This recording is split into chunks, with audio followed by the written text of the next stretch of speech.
નોટબંધી બાદ વડોદરામાં પણ છેલ્લા 40 દિવસથી સાઇટો પર બાંધકામ બંધ હાલતમાં છે. દિવાળી બાદ અહીં જમીન મકાનના સોદાઓ નહીં થતા બિલ્ડરો ચિંતામાં મુકાઈ ગયા છે.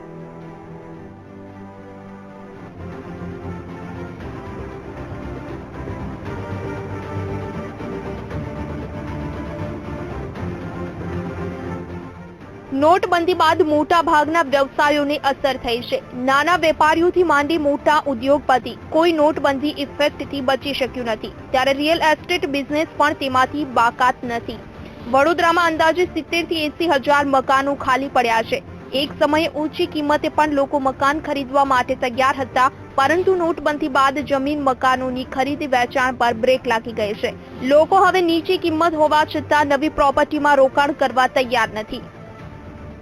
અત્યારે નોટબંધી પછી એકચ્યુઅલી એક પણ સોદો થયો નથી અને અંદર સોદા થાય એ 500,000ની જે જૂની નોટોના જેની પાસે જગ્યા હોય મૂકી રાખવાની ભરવાની, જેના પાસે બેંક એકાઉન્ટની અંદર ઓફિશિયલી રકમ નાખી શકે એવા સોદા થાય છે.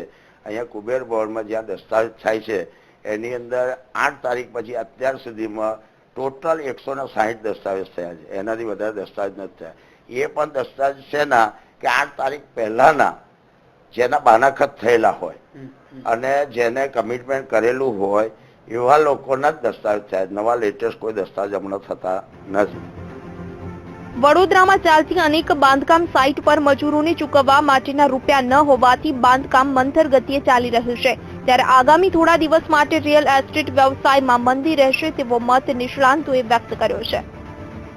કે હાલ થોડા સમય પૂરતું એક સ્ટેગ્નન્સી એટલે કે આખો વ્યવસાયમાં સ્થગિત થઈ ગયા હોય એવી પરિસ્થિતિ ઉત્પન્ન થઈ છે. લેબર્સ માટે ખાસ રોજે રોજ જે લેબર્સના પગાર થતા હોય એ જે આજ સુધી રોકડામાં થતા હતા એના લીધે લેબર્સને પણ પેમેન્ટ્સ કરવા માટે ડેવલપર્સને થોડી તકલીફ પડી રહી છે. પણ હવે જેમ જેમ સમય પસાર થયો એમ બધા જ ડેવલપર્સોએ હવે પોતાના લેબર્સના એકાઉન્ટ્સ પણ ખોલી નાખ્યા બેંકમાં અને હવે ધીરે ધીરે પરિસ્થિતિ પાછી યથાવત થઈ રહી છે. લાગે છે કે આવનાર થોડાક જ દિવસોમાં રિયલ એસ્ટેટ ફરી પાછું જે ગતિએ દોડતું હતું એ ગતિ પર આવી જશે. તો આગામી સમયમાં નોટબંધીને પગલે રિયલ એસ્ટેટ બિઝનેસમાં પારદર્શિતા વધશે તેવી આશા સેવાઈ રહી છે. આખો રિયલ એસ્ટેટ વ્યવસાય બે ભાગમાં વહેંચાયેલો છે. એક પ્રાઇમરી સેગમેન્ટ અને બીજો સેકન્ડરી સેગમેન્ટ. પ્રાઇમરી સેગમેન્ટ એટલે આપણે રિયલ એસ્ટેટ ડેવલપર્સ જે મકાનો બનાવે છે અને લોકો એ નવા મકાનો ખરીદે છે એ વ્યવસાય. એની વાતચીત કરીએ આપણે તો ચોક્કસ ડિમોનિટાઇઝેશનની અસર ખૂબ જ પોઝિટિવ થવા જઈ રહી છે.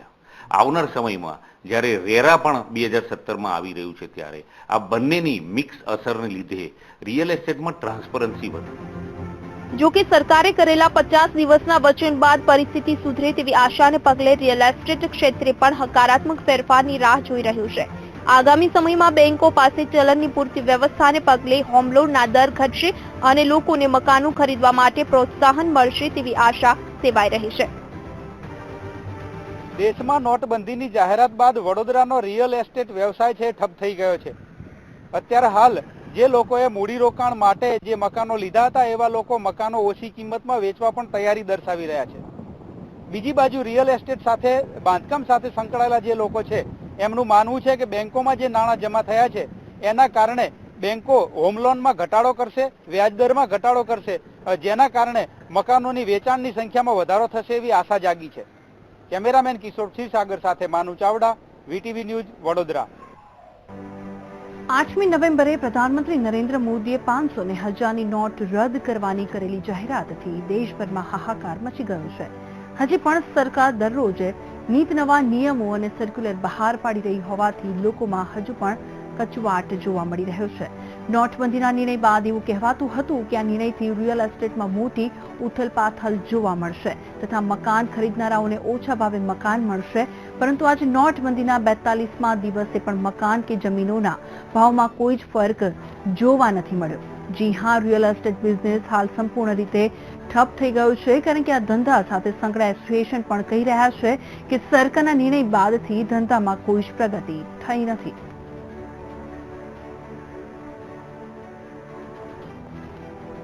બધા કામો અત્યારે બંધ પડ્યા છે.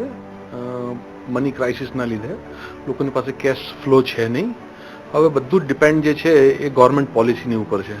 ગવર્મેન્ટ જો અગર હોમ લોન ઓછી કરતો હોય અને એ એવી કંઈક પોલિસી બનાવે તો બિલ્ડરોને ફાયદો થાય એવું છે. પણ અત્યારે તો બધું જ પડી ભાંગ્યું છે. અત્યારે કોઈ અત્યારે કામો ચાલુ નથી અને જે બી સાઇડો ચાલુ છે એ નામ પૂરતી જ ચાલુ છે. અને અત્યાર સુધી જે બી ગ્રાહક આવતા હતા બધા જૂની નોટોમાં આવતા હતા અને એની અંદર ક્યાંક ડીલ થયા હોય એવું મને લાગે છે, પણ નવી નોટોમાં તો અત્યાર સુધી કોઈ ડીલ થયા નથી. તો આ તરફ શહેરના અન્ય કેટલાક બિલ્ડર પણ માર્કેટની વર્તમાન પરિસ્થિતિથી ભારે પરેશાની ભોગવી રહ્યા છે. શહેરના જાણીતા બિલ્ડર કહી રહ્યા છે કે સરકાર પોતાની પોલિસીમાં સ્પષ્ટ ન હોવાથી કેવી રીતે ધંધો કરવો તે જ ખબર નથી પડતી અને સરકારની જાહેરાત બાદથી આજ દિન સુધી બિઝનેસ સંપૂર્ણ પડી ભાગ્યો છે, કારણ કે લોકો પાસે નવી કરન્સી પૂરતા પ્રમાણમાં ન હોવાથી ખરીદી સંપૂર્ણ બંધ થઈ ગઈ છે. સ્થિતિ યથાવત જ છે. 40 દિવસનો ટાઈમ થયો માનો કે નોટબંધીનો, 30મી ડિસેમ્બર એનો લાસ્ટ ડે છે. અત્યાર સુધી તો કોઈ એવો ફરક જણાતો નથી. હા, પૂછપરછ ઓછી થઈ ગઈ હોય, ઘરાકી ના હોય, એ વસ્તુ તો બને, કેમ કે આટલો મોટો એક ઐતિહાસિક અને સાહસિક નિર્ણય જ્યારે દેશ માટે લેવાયો હોય પ્રધાનમંત્રી દ્વારા, ત્યારે ઓબ્વિયસલી એ ટ્રાન્ઝિટ પીરિયડમાં જે કંઈ સમયમાં જે ફેરફારો થવાના છે એને રિલેટેડ બધા જ વેઇટ એન્ડ વોચમાં બેઠા હોય. પણ માર્કેટમાં જે ઘટાડાની વાતચીત ચાલે છે, કે જે રીતની લોકોની વાતચીત છે ઘટાડાની, એ પાયાવિહીન છે. એવો કોઈ ઘટાડો આવવાના કોઈ ચાન્સીસ અમને તો અત્યારે દેખાતા નથી. નોટબંધી બાદ દેશભરમાં ચલણની અછત પ્રવર્તે છે, ત્યારે સુરતના રિયલ એસ્ટેટ સેક્ટરમાં પણ મંદીની અસર વર્તાઈ રહી છે.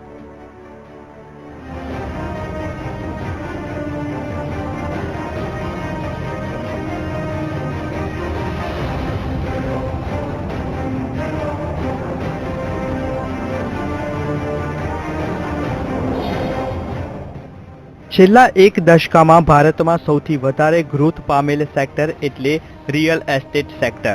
શહેરી વિસ્તારમાં લોકોની સંખ્યા વધી રહી હોવાના કારણે સુરત જેવા શહેરોમાં રિયલ એસ્ટેટ સેક્ટર ખૂબ જ ફૂલ્યું ફાલ્યું છે. તો આ એકમાત્ર સેક્ટર છે જેમાં મોટા પાયે બ્લેક મની ઇન્વેસ્ટ કરવામાં આવે છે.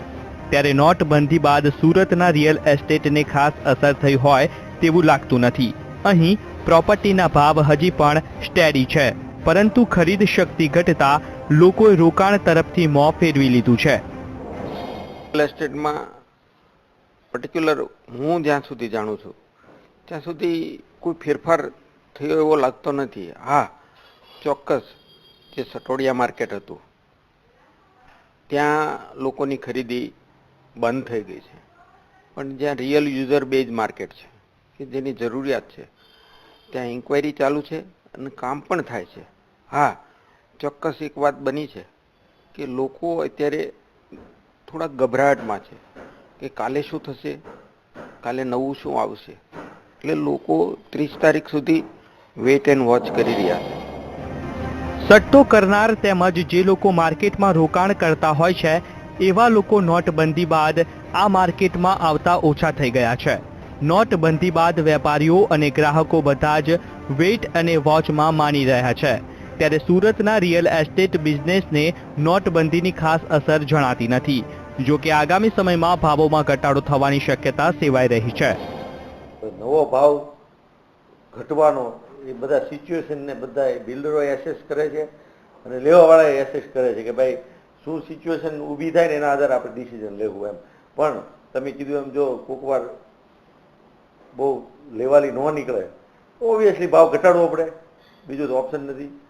પણ એકચ્યુઅલ યુઝરની ડિમાન્ડ છે ને આમ તો ઘણા ટાઈમથી વધતી જતી દિવસે દિવસે, એટલે હવે ઇન્વેસ્ટરો તો આમે નીકળી ગયા હતા. પછી ઇન્વેસ્ટરનું માર્કેટ ઓછું રહે અને એકચ્યુઅલ યુઝર ન આવે. નોટબંધી બાદ ચલણની અછત અને રોજે રોજ ચલણ માટે બદલાતા નિયમોને પગલે ગ્રાહકો અને બિલ્ડરો બંને હાલ વેટ એન્ડ વોચની સ્થિતિમાં આવી ગયા છે. ત્યારે સુરતમાં પ્રોપર્ટીના ભાવોમાં ઘટાડો થતા રોકાણમાં વધારો થશે તેવી આશા હાલ પૂરતી તો ઠગારી નીવડી છે. કેમેરામેન ચિંતન સંગાણી સાથે નરેન્દ્ર રાઠોડ, વીટીવી ન્યૂઝ, સુરત. અને સમાચાર પર નજર કરીશું બ્રેક બાદ.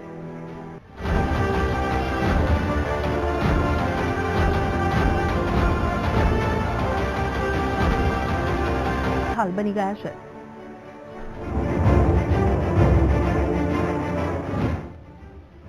નોટબંધી બાદ દક્ષિણ વાપી અને વલસાડના રિયલ એસ્ટેટ સેક્ટરમાં પણ પસ્તાળ પડી છે. નોટબંધી બાદ વલસાડમાં પૂરા થવાને આરે પહોંચેલા અનેક પ્રોજેક્ટ હજી સુધી વેચાયા નથી, તો દિવાળી બાદ પણ ધંધામાં મંદી હોય